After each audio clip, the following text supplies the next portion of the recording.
Let me tell you, the day that envelope showed up in my mailbox, I knew it wasn't going to be good news. It had that official look. You know, thick paper, bold letters, and that fancy HOA logo on top like they're the FBI or something. I stood there in my driveway, sun hitting the side of my old cabin, and I tore it open right then and there. Inside was a single sheet of paper. Big bold letters at the top said, "Notice of violation." And right under that, a fine amount, $8,000. I actually laughed at first, thought maybe it was some kind of typo. $8,000? For what? I kept reading and almost dropped the letter. It said, "Unauthorized construction of a non-compliant structure on community land."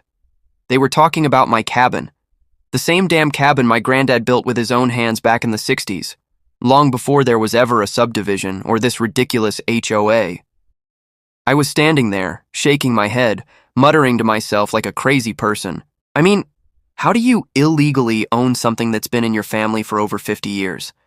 My granddad bought this land before the HOA even existed. This neighborhood literally built itself around us later. But now, apparently, I'm the problem. So I march over to my porch, grab my phone, and start scrolling through the HOA website. Sure enough, right there under violations, my name is listed. Illegal cabin construction. And right below it, penalty $8,000. I just sat there staring at the screen, waiting for the part where it said, "Just kidding." Then, right on cue, here comes Karen. You know the type.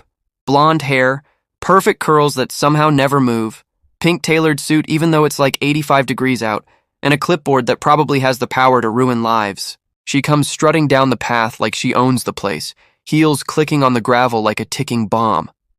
She waves that same notice in the air like it's a golden ticket. "Mr. Brooks," she says, in that overly polite tone that somehow sounds like an insult. "We have received reports of an unauthorized structure on your lot. You'll need to remove it immediately or pay the fine in full." I looked her dead in the eye and said, "Karen, that cabin has been here since before your HOA existed." She gives this fake little laugh, the kind that makes your skin crawl. "Oh, that's cute," she says. "But the bylaws clearly state that any structure not approved by the Homeowners Association Board is considered non-compliant." I took a deep breath, trying real hard not to lose it. "Karen," I said slowly, "that cabin is older than this neighborhood. My grandfather built it himself, on his land. You can't find me for that."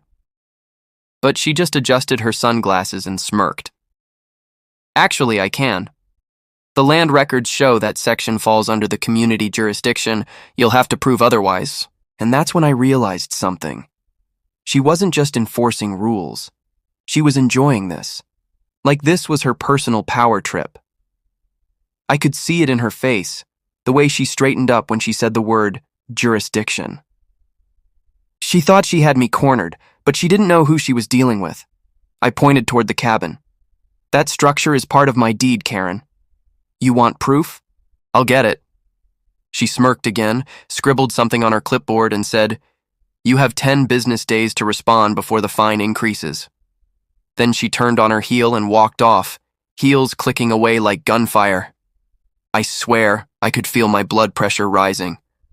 I went inside, slammed the letter on the table, and started digging through my old documents. My granddad had passed everything down to me. The original deed, the tax records, even a hand-drawn survey map from way back when. And there it was, plain as day, our property line, marked way before the subdivision even broke ground. I sat back in my chair, holding that map, and started connecting the dots. See, Karen had been a pain for months. First, it was my mailbox, too rustic. Then it was my truck, too visible. Now it was the cabin. I realized this wasn't about aesthetics. This was about control. She wanted that land gone because it didn't fit her picture-perfect idea of the neighborhood. Or maybe she had her eyes on expanding something. Either way, she picked the wrong fight. That night, I walked out to the cabin with a flashlight, just standing there staring at it. The porch light was dim, the wood smelled like rain and pine, and every board creaked with history. My granddad's old rocking chair was still out there. It wasn't just a building, it was our story. and I'll be damned if some power-hungry HOA president was going to erase it. The next morning, I called the county office to double-check my property boundaries. The clerk on the phone was super casual at first, just typing away, but then he got quiet. Mr. Brooks, he said, according to our records, your parcel predates the subdivision filing by about 12 years. That means the HOA can't enforce their bylaws on your structure. I froze. So, you're saying they don't have jurisdiction? He chuckled. Exactly. You're outside their legal boundary. They can send letters all day long. Doesn't mean a thing. Man, I swear I almost laughed out loud. But then I thought, Karen's not going to take this well. She'd probably double down just to prove she's right. Sure enough, that same afternoon, she shows up again, clipboard in hand, this time with 2 board members trailing behind her like bodyguards. We've reviewed your case, she starts, and the board unanimously agrees that your cabin violates community standards. I leaned on the porch rail and said, That's cute, Karen, but the county says otherwise. Her face twitched for a split second, but she recovered fast. Well, we'll need to see documentation. Oh, you'll see it, I said. And when you do, you're going to owe me an apology, and maybe a refund for emotional damages. The guys behind her tried not to laugh, but she shot them that death stare she's famous for. Then she gave me this look, like she'd just decided this wasn't over. Fine, she said. But don't think you can ignore the HOA. We always follow up. Then she walked off again, but this time I caught her glancing at my cabin one last time, like she was planning her next move. And that's when I knew she wasn't done. Because when someone like Karen gets challenged, they don't back down. They dig in. And I had a feeling this little fine was just the beginning of something way bigger. That night, I sat at my kitchen table with a pot of coffee and a stack of old files that smelled like dust and memories. You ever have one of those moments where you realize you're about to go full detective? That was me. Papers everywhere. Old property maps, tax records, even a yellowed photo of my granddad standing in front of the cabin, hammer in hand, grinning like he just built the world's best fishing shack. Karen had messed with the wrong guy. She might have had her fancy pink suit and her clipboard army, but I had something way stronger: history. I started flipping through documents, trying to make sense of all the lines, lot numbers, and signatures. My granddad was old school, kept everything on paper, even receipts for lumber he bought back in the 60s. And then, tucked between some faded tax records, I found it. An old deed with the county seal dated 1963. The subdivision paperwork? That didn't show up until 2003. That meant my land, my cabin, everything existed 4 decades before Karen and her HOA ever tried to slap rules on it. I leaned back in my chair and let out this half laugh, half sigh. Well, Grandpa, I said out loud, looks like you've still got my back. The next morning, I decided to double-check with the county clerk's office. I wasn't about to hand Karen a maybe. I wanted cold, hard proof. So I drove downtown, walked into that musty old government building, and handed the lady at the counter my documents.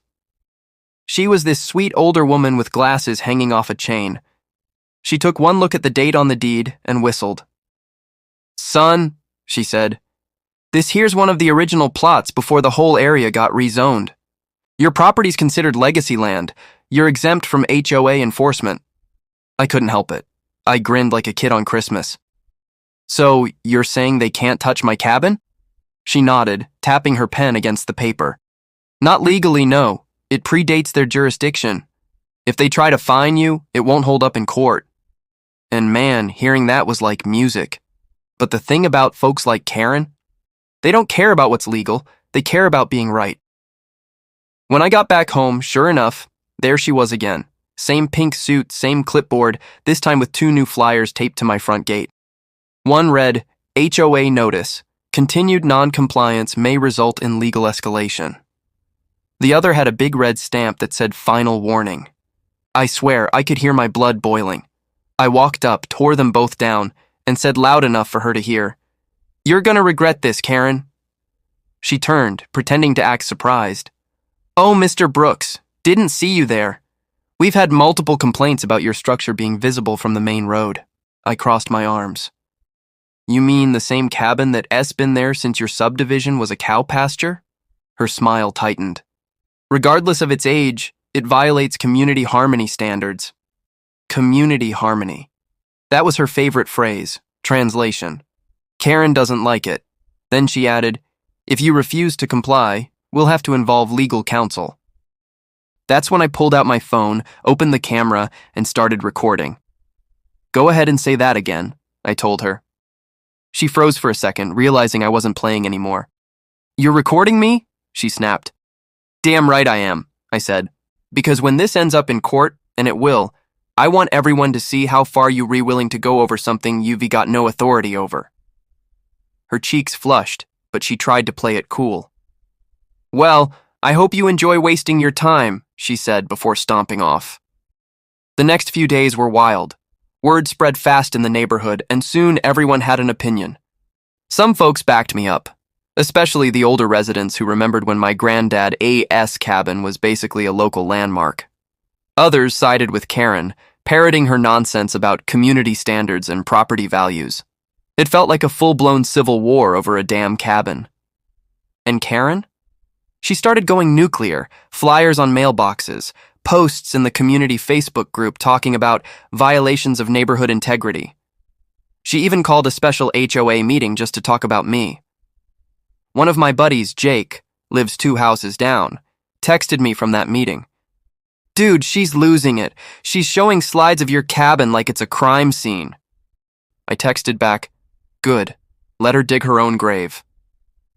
But deep down, I was starting to worry. Karen was stubborn enough to push this into something dangerous. The way she talked, the way she rallied her little board cronies, I knew she'd stop at nothing. That night, I couldn't sleep. I sat out on the porch, looking at the old cabin under the moonlight, wondering what my granddad would say about all this. Probably something like, boy, don't let fools tell you what's yours. So I went back inside, grabbed my old laptop, and started digging even deeper. County archives, historical maps, old land surveys. I wanted to build an ironclad case. The deeper I looked, the clearer it got. The original subdivision maps from the HOA's founding year didn't even include my parcel. It was literally shaded out, labeled private legacy property. That right there was the smoking gun. But the next morning, things got even crazier. Karen had sent a private contractor to inspect the property.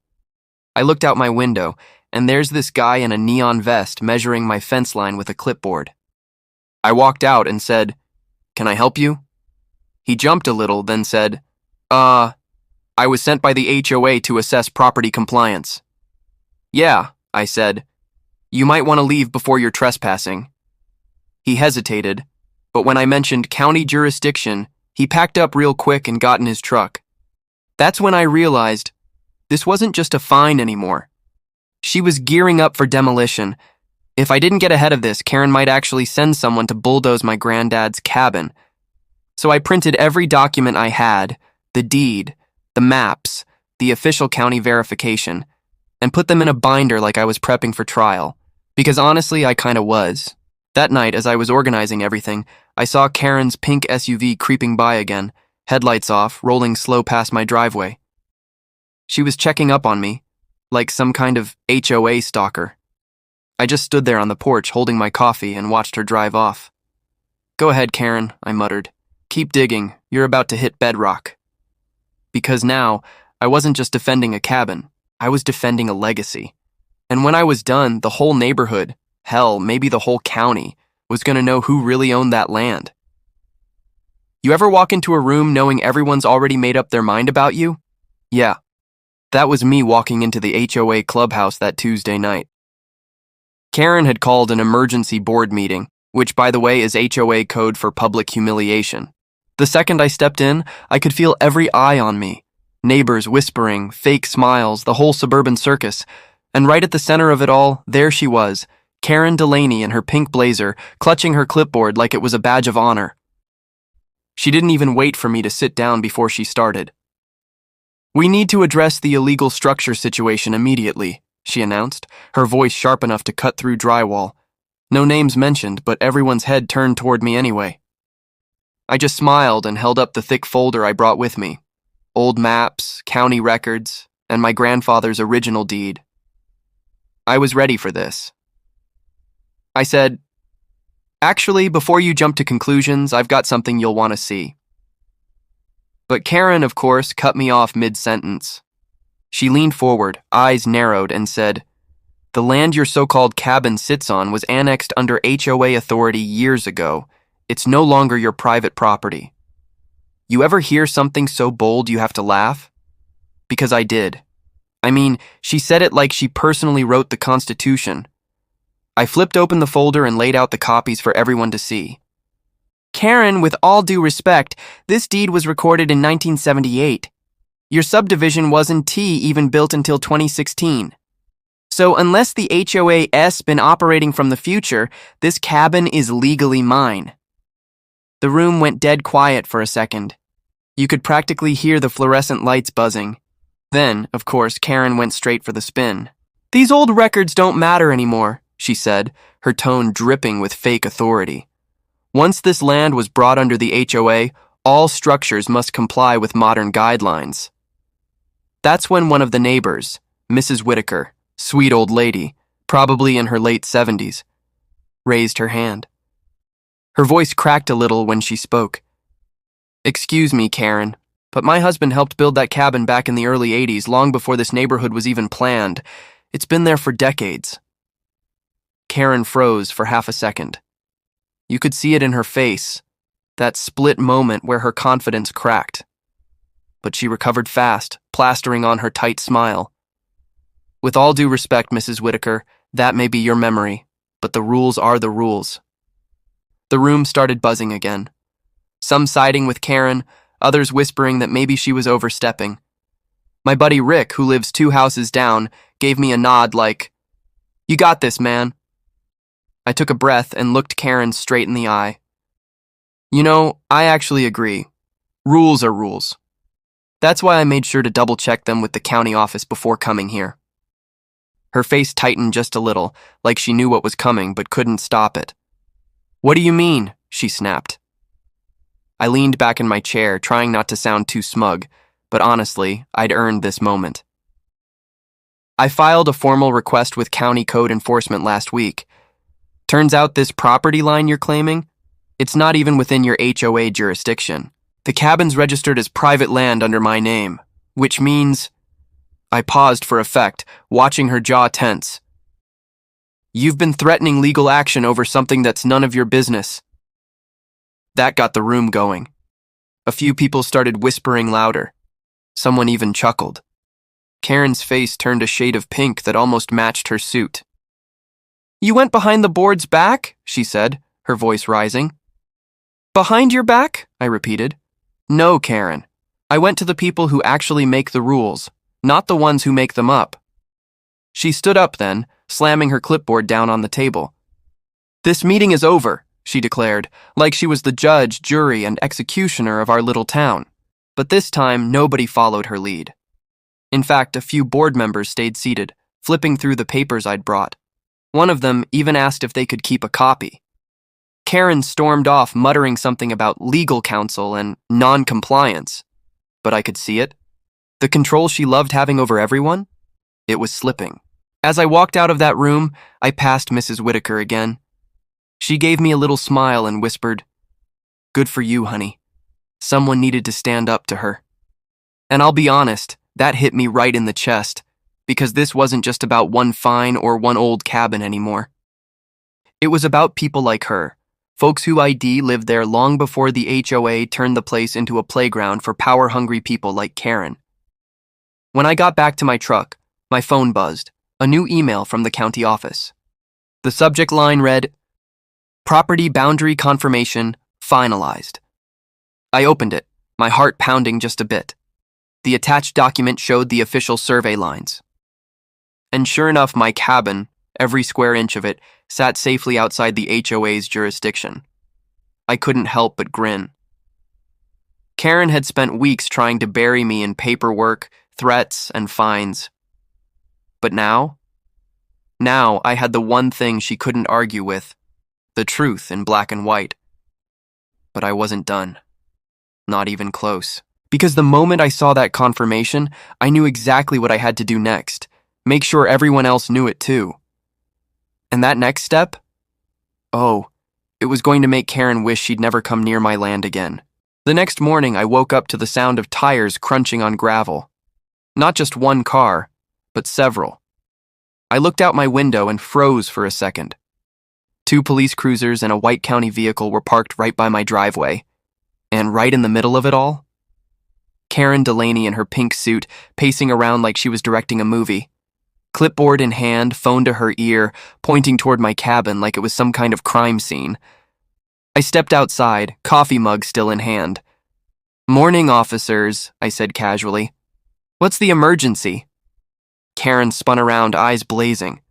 "You know exactly what this is about," she snapped. "You've been warned multiple times about that illegal structure, and now you're being cited for non-compliance. This is a criminal matter." I almost laughed. "A criminal matter? Karen, it's a wooden cabin, not a meth lab." The taller of the 2 officers, probably in his 40s, calm and professional, stepped forward. "Sir, we're just here to verify the report filed by the HOA president." He nodded toward the county land officer, who was already unfolding some paperwork on the hood of his car. Karen crossed her arms like she was the star witness in her own court case. "That structure violates our subdivision's building codes. It's unapproved and sits on HOA-managed land." The county officer, a guy named Daniels, raised an eyebrow but stayed silent as he checked the documents. Then he turned to me. "Do you have proof of ownership or a deed number for this property, sir?" "Sure do," I said, handing him a folder, the same one I'd taken to the board meeting. "This cabin's been standing here since the 70s. The land's been in my family long before this HOA ever existed." Daniels flipped through the pages, humming quietly. Then he pulled a tablet from his bag and started typing. Karen was practically bouncing on her heels, waiting for him to say something that backed her up. But when he finally looked up, the expression on his face told me this wasn't going to go the way she hoped. "Ma'am," he said, glancing over his glasses at Karen, "when exactly did your HOA form?" Her voice faltered just a little. Officially? Our incorporation was finalized in 2016. Daniels nodded slowly, scrolling on his screen. "And this cabin," he tapped one of my documents, "was registered in the county archives in 1978, which means this parcel predates your HOA by nearly 40 years. You have no jurisdiction over it." Karen blinked. For a full 3 seconds, she said nothing. Then she tried to recover. "That can't be right. Our subdivision includes all properties along this road." Daniels shook his head. "Not quite. According to the boundary map, your HOA line stops at the drainage easement down there by the tree line. His property," he pointed to my cabin, "sits just outside it, which means your rules don't apply here." The 2 cops exchanged a look, one of them hiding a smirk. I took a sip of my coffee and said, "Told you, Karen. The only thing illegal here is how much caffeine I drink." That earned me a small chuckle from one of the officers, which only made Karen's face turn a deeper shade of red. "This is ridiculous," she snapped. "He's been flaunting the rules and mocking our community standards." Daniels didn't even flinch. "Ma'am, the only standard being violated right now is yours. You accused a homeowner of a criminal act on land you don't even control. I suggest you drop this matter immediately before it turns into harassment." That word, harassment, hit her like a ton of bricks. For once, she didn't have a comeback. Her hands trembled a little as she clutched her clipboard tighter, eyes darting between me and the officers. Around that time, the whole neighborhood had started gathering on their porches. You could see curtains shifting, folks pretending to water their lawns, others flat out staring. Word had spread fast. HOA Karen was getting schooled by the county. The officer beside Daniels finally spoke up, his tone firm but calm. "Ma'am, unless you have any further evidence of a legal violation, we're clearing this call." Karen opened her mouth like she wanted to argue, but no words came out. Just silence. The same woman who never stopped talking, never stopped threatening, suddenly had nothing to say. Daniels handed me back my papers and gave a small nod. "You're all good, sir. Sorry for the inconvenience. Nice old place you've got here, by the way. I grinned. Thanks. My granddad built it himself. Guess it's got stronger roots than the HOA. That got another chuckle from the officers as they started heading back to their cars. Karen, on the other hand, just stood there, frozen, still trying to process that her big power move had blown up in her face. As the cruisers pulled away, she finally muttered, "This isn't over." I shrugged. Maybe not. But next time, try calling someone who actually has authority. She glared, spun around, and stomped off toward her pink SUV. The door slammed shut, and she sped off down the street like she was escaping the scene of her own embarrassment. From my porch, I could see neighbors whispering, some laughing quietly, others shaking their heads. A few even gave me a thumbs up. For the first time in weeks, it felt like the whole neighborhood saw the truth. Karen wasn't protecting anyone's community standards. She was just a control freak who finally ran into a wall she couldn't climb. The best part? Later that day, someone posted the entire encounter on the neighborhood Facebook group. Apparently, one of the teens down the street filmed the whole thing. The video blew up locally, and by evening, people were commenting things like, "About time someone stood up to her." That night, my phone buzzed again, an email from the county confirming the visit and clearing me of any violations. It even mentioned that the HOA had been advised to review its jurisdictional boundaries before issuing future citations. That's bureaucratic talk for they got owned. I leaned back on my porch chair, watching the sun dip behind the trees that lined my granddad's old land. For the first time since this mess started, I could actually breathe. But even as things started calming down, I couldn't shake one thought. People like Karen don't go down quietly. When their authority cracks, they double down. And I had a bad feeling she wasn't done yet. Because in neighborhoods like ours, peace never lasts long, especially when pride's been wounded and power's slipping away. About a week passed, and for the first time in forever, my street felt calm. No HOA letters taped to my door, no Karen strutting around with her clipboard, no passive-aggressive group texts about community standards. Just birds, wind, and quiet. It felt unreal, like the whole neighborhood had exhaled at once. Then, one afternoon, as I was washing my truck, I saw the mail carrier stop at Karen's house. He slid a thick, official-looking envelope into her mailbox, the kind with a county seal on it. Karen came out a few minutes later, heels clicking fast, snatched the envelope and tore it open right there by her driveway. From across the street, I could see her expression change. That smug, bossy confidence fading into pure disbelief. She froze for a few seconds, then crumpled the letter in her hand and stomped back inside without saying a word. I had a feeling I knew what that was, and I was right. 2 days later, copies of the same letter started making their rounds through the neighborhood group chat. Apparently, it was an official notice from the county inspector's office. The HOA had been cited for unlawful enforcement actions and the harassment of a private property owner outside its jurisdiction. The letter also demanded that the HOA immediately revoke the $8,000 fine and issue a written public apology within 10 business days. I read it twice, just to let it sink in. Karen Delaney, the woman who Dee built her identity around bossing everyone around, had just been called out by the same system Dee always used as her weapon. By evening, the whole neighborhood was buzzing. People were talking in driveways, chatting on porches, whispering by mailboxes. Even the folks who used to back Karen were shaking their heads, asking, "Wait, she can't just find people whenever she wants?" And that was the beginning of the end for her. The next day, the HOA board held an emergency meeting. This time, it wasn't Karen running the show. It was the vice president, a quiet guy named Bill who always looked like he wanted to be anywhere else. Word spread that Karen had been temporarily suspended pending investigation, which was HOA speak for. She's toast. I didn't attend that meeting. Didn't need to. I sat on my porch instead, watching the sun dip behind the trees my granddad once planted, listening to the faint echo of raised voices from the community hall. When it ended, people came out shaking their heads. Some even smiled when they saw me. Later that night, one of my neighbors, Mr. Larson, the older guy who Dee once told me his late brother helped build the cabin, walked over with a beer in hand. "Heard the county's letter hit hard," he said, smirking. "Oh, I bet it did," I replied. "She thought she was above the law." He nodded.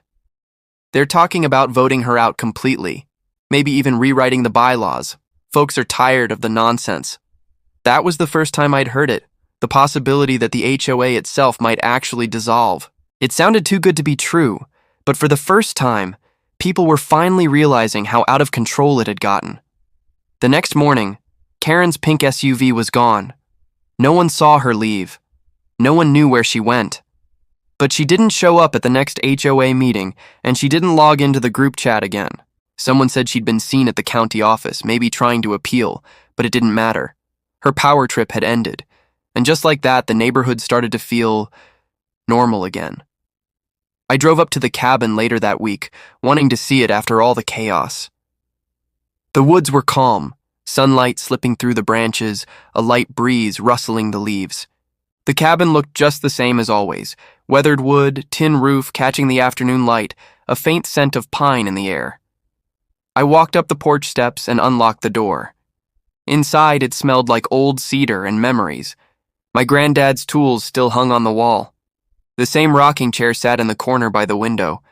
I laid the old deed, the one that started all this, on the table and stared at it for a while. The edges were yellowed, the ink faded, but it was still solid proof of what my family built long before anyone cared about HOA bylaws or community aesthetics. Then I got an idea. I found an old frame in the back of a storage box, cleaned the glass, and carefully slid the deed inside. I hung it right above the fireplace. The perfect spot. A symbol of what mattered: history, family, legacy. Proof that some things are worth standing up for, no matter how small.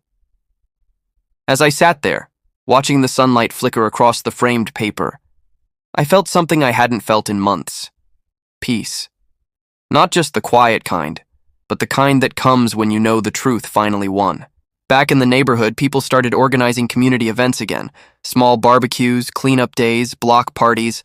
Without Karen barking orders, folks actually talked to each other like humans instead of subjects. The HOA still existed, technically, but the grip it had was gone. Everyone had seen what happened when power got abused, and nobody wanted to repeat that mistake. Every now and then, someone would bring up the cabin incident at gatherings, half joking, half awed. It became a little local legend. The story of how one stubborn guy in an old wooden cabin brought down the most feared HOA president in the county. I didn't brag about it. I didn't need to. The framed deed spoke for itself. As I stepped outside the cabin that evening, the sky was turning gold, the trees swaying gently in the wind. It felt like my granddad was right there, smiling, maybe even proud that the old place had stood its ground once again. And in that stillness, I realized something. Sometimes victory doesn't look like fireworks or revenge.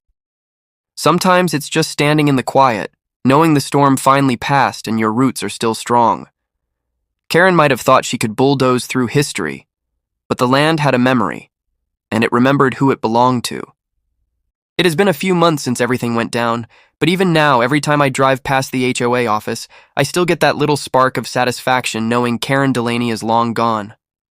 Her pink SUV, the one that used to crawl around the neighborhood like a shark on patrol, hasn't been seen since the week she resigned. One morning, she just packed up her things, handed in her badge, and drove off without saying a word to anyone. No announcement, no speech, no goodbye. Just silence. Word around the block was that she'd been offered some transfer opportunity to a different district, but everyone knew that was just HOA speak for, "We asked her to leave quietly." Even her closest allies had turned their backs once the county's report came out. Power's a funny thing. Folks love you when you're holding it, but the second you lose it, they scatter like leaves in the wind. The new HOA president, Bill, came by one evening to personally apologize. The man looked like he'd aged 10 years in 1 month, but his tone was honest. "We really messed up, Jacob," he said, standing on my porch with his cap in hand. "You were right, and I'm sorry we didn't see it sooner. We're rewriting everything. The bylaws, the enforcement rules, all of it. No more power trips, no more nonsense." I nodded. "That's all I ever wanted, Bill. Just some respect and common sense. And for once, I actually believed him. Life around here has gone back to normal, or maybe even better than normal. Kids ride their bikes again without getting noise complaints. Folks plant gardens without needing 5 different approvals. People talk, laugh, and wave instead of whispering behind curtains. The air feels lighter, like the whole neighborhood finally remembered what it means to just be neighbors again. The cabin, though, that's where I spend most of my weekends now. After everything settled, I decided it was time to give it a little love. I rebuilt the porch, polished the old wood railings, even fixed the squeaky step my granddad used to warn me about. Every nail I hammered felt like closure, sealing away the chaos of the last few months. Sometimes, in the early morning, I sit out there with a cup of coffee, watching the sunlight filter through the trees. The forest hums quietly, birds, crickets, wind, all in sync. The air smells of pine and dew. No more letters taped to my door, no more surprise finds or Karen knocking with her clipboard. Just peace. I framed a photo of my granddad next to that old deed, both of them now hanging side by side inside the cabin. His eyes always had that quiet strength, the same kind I tried to channel through this whole mess. He used to say, "Son, never let someone rewrite your story just because they don't like how it ends." Turns out, he was right. See, this whole thing, it stopped being about money a long time ago. It was about principle, about how greed and control can make people blind to truth, even when it's carved right there in history. Karen didn't care about the cabin, not really. She cared about control. She thought rules were power, but rules mean nothing when they're built on lies. And in the end, truth has deeper roots than any HOA regulation can ever reach. Sometimes I wonder if Karen ever realized what she lost. Not just her position or her reputation, but her humanity somewhere along the way. She could have built something good here, something fair, but she let power eat her alive. Now, the same people she used to boss around have taken charge, real homeowners who actually care about the community. Bill started hosting open table nights at the HOA office where folks can bring up issues face to face, no more hidden votes or secret fines. And get this, they even decided to turn the area around the cabin into a community landmark, with a plaque honoring historic structures predating the subdivision. So yeah, things came full circle. The other day, as I sat on that porch watching the sunset burn through the trees, I caught myself smiling. The orange light hit the wood just right, and for a second, it felt like my granddad was sitting next to me again, just rocking quietly in that old chair. The trees rustled, and I swear it sounded like laughter. Calm, easy, and free. That's when I realized something. Justice doesn't always come loud or fast. Sometimes it sneaks in quietly, settles down, and just lets the truth breathe again. If you've ever had to deal with a power-hungry HOA, or that one neighbor who thinks they own the block, take it from me. Stand your ground. Know your rights. Don't let anyone rewrite your story because they've got a louder voice or a bigger clipboard. And if you like this story, hit that like button, share it with someone who's ever battled an HOA gone rogue, and subscribe for more real homeowner stories, where justice doesn't just knock, it stays. Because at the end of the day, the truth might bend, but it never breaks.